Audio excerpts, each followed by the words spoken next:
Welcome back. Karnataka prime ಟೈಮ್ಗೆ ಸ್ವಾಗತ. ಅಮೇಥಿ ಮತ್ತು ರಾಯಬರೇಲಿ ಸುದ್ದಿ ಕೇಳಿದರೆ ಯಾವೆಲ್ಲ ರೀತಿಯಲ್ಲಿ ನಡೀತಾ ಇದೆ. ಈಗ ನರೇಂದ್ರ ಮೋದಿ ಅವರು ವಾರಣಾಸಿಯಿಂದ ಸ್ಪರ್ಧೆ ಮಾಡ್ತಾರೆ. ಇಲ್ಲಿ ತನಕ ಬೇರೆ ಬೇರೆ ಕಡೆ ಎಲ್ಲ ಅವರು ಪ್ರಚಾರ ಮಾಡಿದರು, ಕರ್ನಾಟಕಕ್ಕೂ ಬಂದರು, ಎಲ್ಲರ ಪರವಾಗಿ ಪ್ರಚಾರ ಮಾಡಿದರು. ಈಗ ತನ್ನ ಕ್ಷೇತ್ರದ ಬಗ್ಗೆ ಗಮನ ಹರಿಸ್ತಾ ಇದ್ದಾರೆ. ಮೇ 13ನೇ ತಾರೀಕು ದೊಡ್ಡ ರೋಡ್ ಶೋ ಮಾಡ್ತಾರೆ ವಾರಣಾಸಿಯಲ್ಲಿ, ಕಾಶಿಯಲ್ಲಿ ದೊಡ್ಡ ರೋಡ್ ಶೋ. ಆಮೇಲೆ ಮೇ 14ನೇ ತಾರೀಕು ನಾಮಿನೇಷನ್ ಅಂದರೆ ನಾಮಪತ್ರ ಸಲ್ಲಿಕೆ ಮಾಡ್ತಾರೆ. 7 ಹಂತಗಳಲ್ಲಿ ಚುನಾವಣೆ ಆಗುತ್ತೆ. ನಿಮ್ಗೆ ಗೊತ್ತಿದೆ, ಕರ್ನಾಟಕದಲ್ಲಿ 2 ಹಂತ ಚುನಾವಣೆ ಮೊನ್ನೆ ಒಂದು ಆಯಿತು. ನೆಕ್ಸ್ಟ್ ಮೇ 7ನೇ ತಾರೀಕು 2ನೇ ಹಂತ ಉಳಿದ 14 ಕ್ಷೇತ್ರಗಳಿಗೆ. ಇಲ್ಲಿ ಯಾವಾಗ ಜೂನ್ 1ರಂದು ಮತದಾನ, ಜೂನ್ ನೆಕ್ಸ್ಟ್ ಮಂತು ಜೂನ್ 1ರಂದು ಮತದಾನ ಆಗುತ್ತೆ. ಆಮೇಲೆ ನಿಮ್ಗೆ ಗೊತ್ತಲ್ಲ ರಿಸಲ್ಟ್ ಯಾವಾಗ ಬರುತ್ತೆ ಅಂತೇಳಿ. ಆಮೇಲೆ ನಿಮ್ಗೆ ಗೊತ್ತಿರ್ಬೋದು, ಅಲ್ಲಿ ಫಸ್ಟ್ ಟೈಮ್ ಎಲೆಕ್ಷನ್ಗೆ ನಿಂತಾಗ ಇರೋ ಕೇಜ್ರಿವಾಲ್ ಅವರು ಕೂಡ ಅವರ ವಿರುದ್ಧ ಸ್ಪರ್ಧೆ ಮಾಡಿದರು.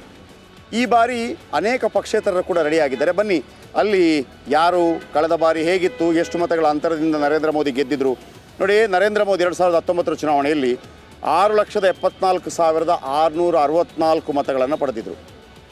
ಎಷ್ಟು? 6,74,664 ಮತ, ಅಂದರೆ 63% ಮತ ಪಡೆದಿದ್ದರು. ಎಸ್ ಪಿಯಿಂದ, ಸಮಾಜವಾದಿ ಪಾರ್ಟಿಯಿಂದ ಶಾಲಿನಿ ಯಾದವ್ ಅವರನ್ನು ಕಣಕ್ಕಿಳಿಸಲಾಗಿತ್ತು. ಅವರು 1,95,159 ಮತ, 18%. ಅಂದರೆ ನರೇಂದ್ರ ಮೋದಿ ಅವರು 4.5 ಲಕ್ಷಕ್ಕಿಂತಲೂ ಹೆಚ್ಚು ಮತಗಳ ಅಂತರದಿಂದ ಕಳೆದ ಬಾರಿ ಗೆದ್ದಿದ್ದರು. ಈಗೊಂದು ಬ್ರೇಕ್ ಆದ ನಂತರ ಅನೇಕ ಸುದ್ದಿಗಳಿದೆ. ಒಂದು ಇಂದಿರಾ ಗಾಂಧಿ ಅವರ ವಿರುದ್ಧ ಈ ಮಂಗಲಸೂತ್ರಕ್ಕೆ ಸಂಬಂಧಪಟ್ಟ ಹಾಗೆ ಮತ್ತೊಂದು ಬಾಂಬ್ ಹಾಕಿದ್ದಾರೆ ನರೇಂದ್ರ ಮೋದಿ. ಮತ್ತೊಂದು ಕಡೆ ಅಮಿತ್ ಶಾ ಈ ಮುಸ್ಲಿಂ ವೈಯಕ್ತಿಕ ಕಾನೂನು ವಿಚಾರಕ್ಕೆ ಸಂಬಂಧಪಟ್ಟ ಹಾಗೆ ಮಾತನಾಡಿದ್ದಾರೆ. ನಮಸ್ಕಾರ, ಕರ್ನಾಟಕ ಪ್ರೈಮ್ ಟೈಮ್ಗೆ ಸ್ವಾಗತ. ನಾನು ಜಯಪ್ರಕಾಶ್ ಶೆಟ್ಟಿ. ಇಡೀ ಕರುನಾಡು ಇವತ್ತು ರೆಬೆಲ್ ಆಗಿ ನಿಂತಿದೆ. ಈ ಹಗರಣಗಳನ್ನು ಸದನದಲ್ಲಿ ನಡಿ ಈಗ ಶುರು ಮಾಡೋಣ.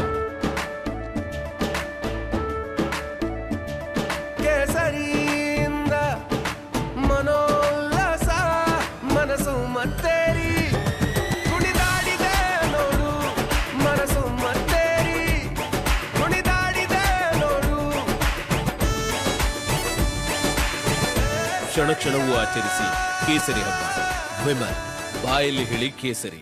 ಪ್ರಸ್ತಾಪ ಮಾಡಲು ಕೂಡ ಕಾಂಗ್ರೆಸ್ ಹಿಂದೇಟು ಹಾಕಿದ್ದೇಕೆ? ನಿಮ್ಗೆ ಸಂಬಳ ಅದಕ್ಕೆ, ನಿಮಗೆ ವಾಹನ ಅದಕ್ಕೆ, ನಿಮಗೆ ವೆಪನ್ ಅದಕ್ಕೆ, ನೀವು ಅದನ್ನು ಸೆರೆ ಹಿಡಬೇಕಾಗಿತ್ತು. ನೀವು ವಿದ್ಯುತ್ ಬರ ಇದೆ ಅಂತ ಹೇಳ್ತಾ ಇದ್ದೀರಿ, ಎಲ್ಲಿ ಬರ ಇದೆ ನೀವು ಹೇಳಬೇಕು. ಪಾಕಿಸ್ತಾನ್ ಆಕ್ಯುಪೈಡ್ ಕಾಶ್ಮೀರ್ ಅದು ಎಂದೆಂದಿಗೂ ನಮ್ಮದು. 40 ಮೆಷಿನ್ಗಳು ತಂದಿತ್ತು ನೋಟ್ ಎಣಿಸುವುದಕ್ಕೆ, ಅದೇ ಹಾಳಾಯಿತು. ಮಥುರಾದ ಗಲಾಟೆ ಇದೆಯಲ್ಲ, ಅದು ಸ್ಥಳೀಯವಾಗಿ ಕೂತು ಪರಿಹರಿಸಬಹುದಾದಂಥ ಕಾನೂನಿದೆ. ಗ್ಯಾರಂಟಿ ಯೋಜನೆಯಿಂದ ನಷ್ಟ ಆಗಿದೆ, ಲಾಭ ಆಗಿದೆ, ದಯವಿಟ್ಟು ಹೇಳಿ. Dawood Ibrahim most wanted criminal ಯಾವಾಗಾದ ಅಂದರೆ ಇಲ್ಲಿ ತನಕ ಭಾರತ ದೇಶದಲ್ಲಿ ಓರ್ವ ದಲಿತ ಪ್ರಧಾನಿಯಾದಂಥ ಇತಿಹಾಸವೇ ಇಲ್ಲ. ರಿಪಬ್ಲಿಕ್ ವರ್ಲ್ಡ್ ಆಪ್ ಇದು ಕೇವಲ ಅಪ್ಲಿಕೇಶನ್ ಅಲ್ಲ, ಸಮಗ್ರ ಸುದ್ದಿಗಳ ಸಂಪರ್ಕ ಮಾರ್ಗಕ್ಕೆ ಕ್ರಾಂತಿಕಾರಿ ಬದಲಾವಣೆ.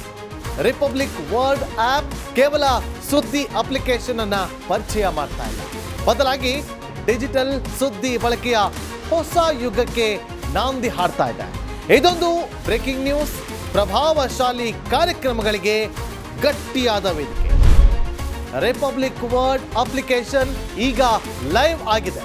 ಗೂಗಲ್ ಪ್ಲೇ ಸ್ಟೋರ್ ಮತ್ತು ಆಪಲ್ ಆಪ್ ಸ್ಟೋರ್ ಎರಡರಲ್ಲೂ ಲಭ್ಯವಿದೆ. ಈಗಲೇ ಡೌನ್ಲೋಡ್ ಮಾಡಿ.